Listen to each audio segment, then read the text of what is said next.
안녕하세요. 8일차 강의를 시작하도록 하겠습니다. 자, 우리는 늘 처음도 중요하지만 마지막도 중요하다라고 하죠. 유종의 미를 거두기 위해서 오늘도 최선을 다해서 해보도록 하겠습니다. 자, 첫 번째 글자 볼까요? 자, 이 글자는요, 층층자라고 하고요. 우리 1층, 2층이라고 하죠. 한 단계 위에 무언가가 올라섰을 때 층이 생긴다라고 하죠. 자, 층이라는 음은 여기에서 왔어요. 이 글자 우리 일찍 증자가 있죠? 그래서 이 글자에서 음이 온 거고요. 자, 여기 보시면 이 글자가 주검시자잖아요. 근데 이 글자가 지포자라고 보기도 한다라고 해요. 옛날 사전에 보면 이 글자가 지포자에서 왔다라고 합니다. 그래서 이걸 집으로 이렇게 가정해 봤을 때 우리 1층 집을 지어 놓죠. 그리고 나서 집을 또 위에다 올려요. 일찍이 지어진 1층 집에 또 하나의 집을 올리니까 2층이 된 거죠. 층이 생겼다라고 해서 층층자가 된 거고요. 그냥 이 글자를 만약에 주검시자로 본다라고 하면 옛날에는 전쟁이 많았죠. 전쟁을 치르면 사람들이 죽죠. 죽을 때 사람들요 한 켠에다가 모아놓고 쌓아놓잖아요. 일찍 죽은 사람이에요. 그 위에 죽은 사람을 포개놓는 거죠. 그러면서 자연스럽게 뭐가 생겨요? 층이 생기는 거죠. 그런 의미의 층층자라고 기억하시면 되겠고요. 다음 글자 볼까요? 자, 이 글자는요 중승자예요. 그래서 중이 뭐예요? 스님을 이야기하는 거잖아요. 승려 할 때 쓰이는 글자고요. 려자는 짱려자가 이렇게 씁니다. 그래서 승려 할 때 쓰이는 글자고요. 자, 다시 한번 중승자라고 했었죠. 승자라고 하는 음은 여기서 온 거죠. 이 글자가 일찍이 증자니까 여기서 증에서 승으로 왔다라고 보시면 되겠고요. 일찍이 이 사람은요. 속세에 대한 욕심을 버리고 절로 간 거예요. 절로 가서 무엇이 됐어요? 네, 중이 된 거죠. 그래서 중승자가 되는 거고요. 이 글자는 중요 글자니까 잘 기억하시기 바랍니다. 자, 앞에 글자도 중요하지만 우선순위가 더 있다는 얘기겠죠. 자, 다음 글자 볼까요? 자, 이 글자는요. 모실 시자예요. 우리 임금님을 모셨던 남자 있죠? 남자 같지 않은 남자. 내시 할 때 쓰이는 글자고요. 자, 여기 보시면 우리가 배웠던 절사자가 있어요. 그리고 여기는 사람이 있는 거죠. 사람들이 절에 가는 이유는요. 부처님을 모시러 가는 거죠. 그래서 모실 시자예요. 이 글자랑 유사한 글자가 하나 있죠. 자, 이 글자 무슨 글자라고 했었죠? 기다릴 대자라고 했었죠. 사람들이 절에 가서 부처님에게 불공을 드리려면 차례를 뭐 해야 돼요? 기다려야 되죠. 그래서 기다릴 대자라고 했어요. 자, 여기는 사람이니까 사람이 절에 가는 이유는 부처님을 모시러 간다. 이렇게 기억하시면 되겠죠. 그런 의미의 모실 시자고요. 다음 글자 볼까요? 자, 이 글자는 우리가 부수 시간에도 배웠어요. 화살 시자죠. 자, 요걸 사람으로 보고 이것을 큰 대자라고 본다면 큰 사람이 되기 위해서는 예전에 뭘 잘 쏴야 됐어요? 활을 잘 쏴야 됐어요. 그런 의미의 화살 시자라고 보시면 되겠고요. 자, 그림상으로도 이런 화살의 모양에서 온 거라고 말씀드렸죠? 그렇게 기억하시면 되겠습니다. 자, 다음을 가볼까요?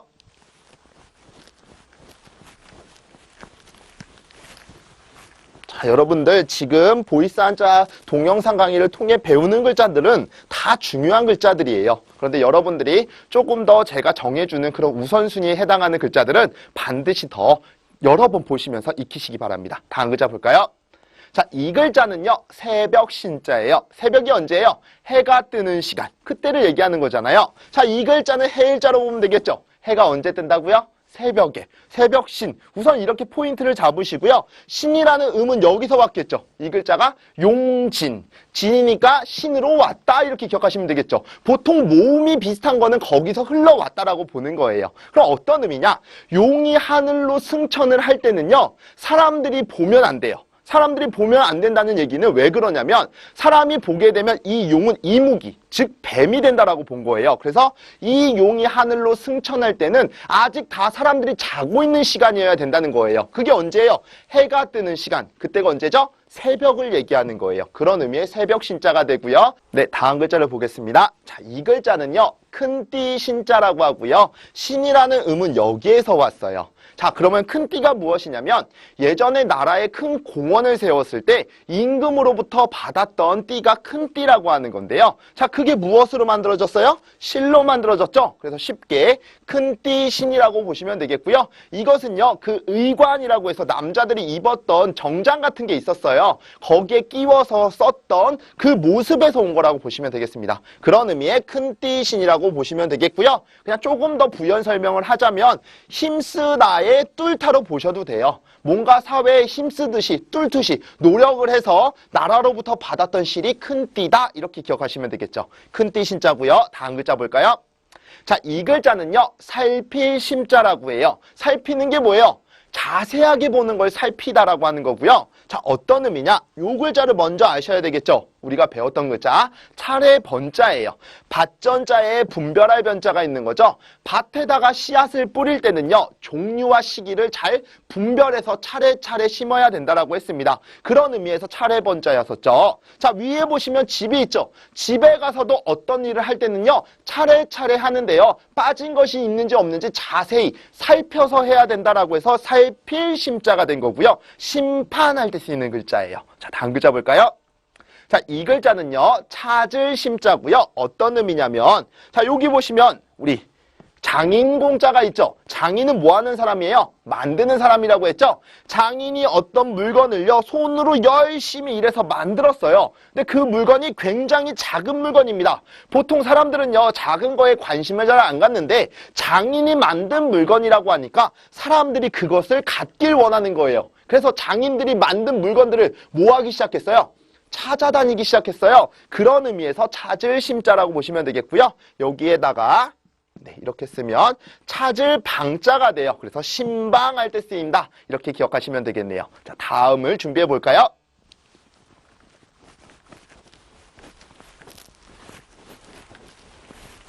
자, 이어서 보겠습니다. 자, 이 글자는요, 언덕 아자예요. 언덕이라고 하는 의미는 벌써 여기서 나왔죠? 자, 이 글자는 오를 가자예요. 가에서 아라는 의미 흘러왔다라고 보는 거고요. 자, 어떤 의미냐면, 자, 입구자가 있고요. 이 글자는요, 장정 정자 또는 고물의 정자라고 하는데요. 여기서는 장정으로 해석할게요. 장정이 뭘까요? 네, 신체 건강한 우리 젊은 청년들을 장정이라고 하는 거죠. 그 사람들은 어때요? 갈고리 하나만 주어줘도 나가서 열심히 일할 수 있는 사람이죠. 그래서 이 글자가 장정정자가 돼요. 장정이요, 입으로 거친 숨을 몰아내쉬는 것처럼 오르기 힘들었던 곳이 언덕이라는 의미에서 만들어진 글자예요. 다시 한번 정리하면 장정들조차도 입으로 거친 숨을 몰아쉬는 거예요. 그 정도로 오르기 힘들었던 곳이 언덕이다. 이렇게 보시면 되겠네요. 언덕 아자고요. 다음 글자 볼까요? 자, 이 글자는요, 큰 산 악자예요. 자, 중요한 글자고요. 산은 산인데 어떤 산이냐? 크기가 큰 산이라고 본 겁니다. 우리 외산자 이렇게 쓰잖아요. 산이 보통은 이렇게 만들어져 있다라고 보는 거죠. 그런데 그 산 위에 우리가 배운 무슨 글자 있어요? 언덕 구자가 있죠. 하나의 언덕이 더 있다라고 본 거예요. 그러면 이 산은 규모가 어떤 산이에요? 큰 산이 된다라고 보는 거죠. 그래서 큰 산 악자라고 보시면 되겠습니다. 네, 다음 글자를 볼까요? 자, 이 글자는요, 암자고요. 우리 현대인들이 많이 걸리는 병이 암이죠. 자, 여기에서 힌트를 찾으시면 되겠죠. 이 부수가 뭐예요? 병과 관련된 부수죠. 이 병에 걸리면 어떻게 되느냐? 자, 이 글자가 바위암자예요. 어떤 의미냐면 산이 있고 물건 품자가 있어요. 산에 가면 많이 볼 수 있는 물건이 뭐예요? 큰 바위잖아요. 그래서 이 병에 걸리면 바위처럼요, 세포들이 딱딱하게 굳어져요.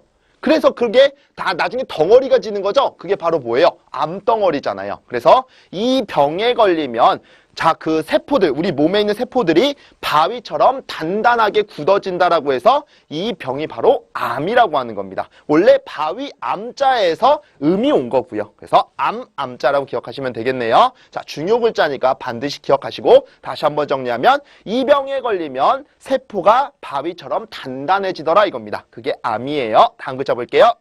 자, 이 글자는 병자고요. 우리 질병이라고 하죠. 그때 쓰이는 글자라고 보시면 되겠고요. 자, 여기 보시면 울타리가 있죠. 울타리 안에 사람들이 모여 있죠. 모여 있으면요, 우리 호흡기 질환 같은 경우는 어때요? 이렇게 전염성이 있잖아요. 이렇게 많은 사람들이 모여 있다 보니까 그 사람들로 인해서 어떻게 돼요? 병이 전해지겠죠. 그런 의미의 병자라고 기억하시면 되겠고요. 여기에다가 우리 배웠던 병질자 쓰게 되면 질병이 된다라고 보는 겁니다. 자, 다음 글자를 준비해 볼게요.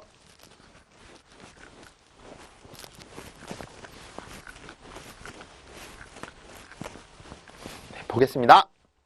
자, 이 글자는요, 막을 애자 또는 거리낄 애자라고 하는데요. 자, 막는 게 뭐예요? 뭔가 내가 하는 것에 방해를 하는 게 막는 거잖아요. 자, 어떤 의미가 있느냐? 작다가 있죠.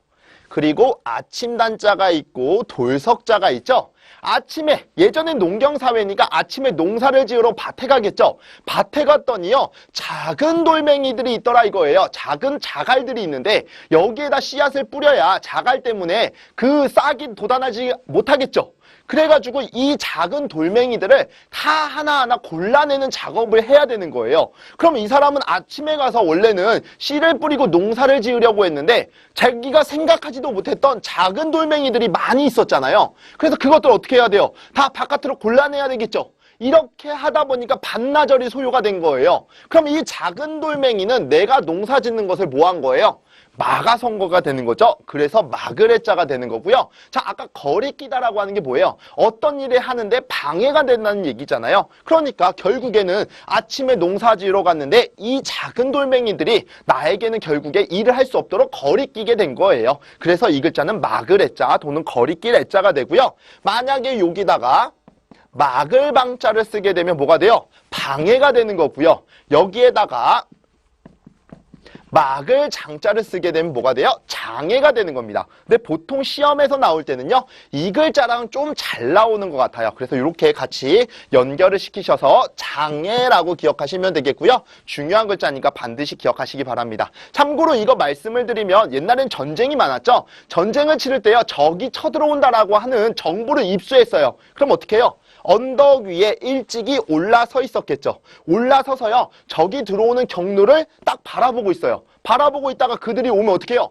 쳐서 막잖아요. 그래서 막을 장자라고 보시면 돼요. 그래서 장애가 된다라고 보시면 되겠고요. 네, 다음 글자를 볼까요? 자, 이 글자는요, 재앙액자고요. 재앙이 뭘까요? 내가 원치 않았는데 나에게 다가온 불행을 재앙이라고 하잖아요. 이 벼슬은 굉장히 높은 벼슬이었어요. 근데 이 벼슬이 갑자기 쫓기는 신세가 돼서 어떤 언덕 밑에 있는 바위 밑에 지금 숨어 있는 거예요. 이렇게 숨는 신세가 돼버린 겁니다. 이 사람한테 뭐가 닥쳐온 거예요? 재앙이 닥쳐온 거라고 본 겁니다. 그런 의미의 재앙액자고요. 자, 다음 글자 볼까요? 자, 이 글자는요, 진액액자고요. 진액이 뭐예요? 우리 식물들이요, 밤에 스스로 만들어내는 물이 있죠. 그것을 진액이라고 하는 건데요. 자, 이 글자가 밤야자예요. 어떤 의미냐면, 자, 요 글자 우리 달월자죠. 달이 높이 뜨는 시간이고요. 사람들의 행동은 느려지는 시간입니다. 자, 늦다가 들어갔죠? 사람의 행동이 늦어지는 시간. 그때가 언제예요? 밤이라고 본 거죠? 이 밤에는 식물들이요, 스스로 뭘 만들어내요? 물을 만들어낸다라고 했어요. 그 물이 뭐라고요? 진액이더라. 이렇게 기억하시면 되겠죠? 진액액자고요. 다음 글자 볼까요? 자, 이 글자는요, 어조사 야자예요. 사실 어조사라고 하는 거는요, 별 의미가 없어요. 그냥 어떤 말에 쓰여서 그 말을, 문장을 매끄럽게 만들어주는 역할을 하는 거기 때문에 큰 의미가 없고요. 야라고 하는 음만 잘 기억하시면 되는데, 자, 이렇게 만들어 볼게요. 야, 뭐 이렇게 기억하시면 되겠죠. 근데 이 글자가 언제 쓰이냐면 의문형에서 쓰이는 글자예요. 뭐뭐한가라는 의미로 쓰이거든요. 그래서 의미를 그냥 굳이 만들어 보자면, 이 마을에서는 그 사람의 말을 귀담아 들었던 사람이 있었던가, 이렇게 기억하시면 되겠죠. 그런 의미의 그냥 의문형에서 쓰였던, 네, 그냥 하나의 어조사라고 보시면 되겠고요. 그래서 어조사 야자라고 하는 것만 잘 기억하시면 되겠습니다.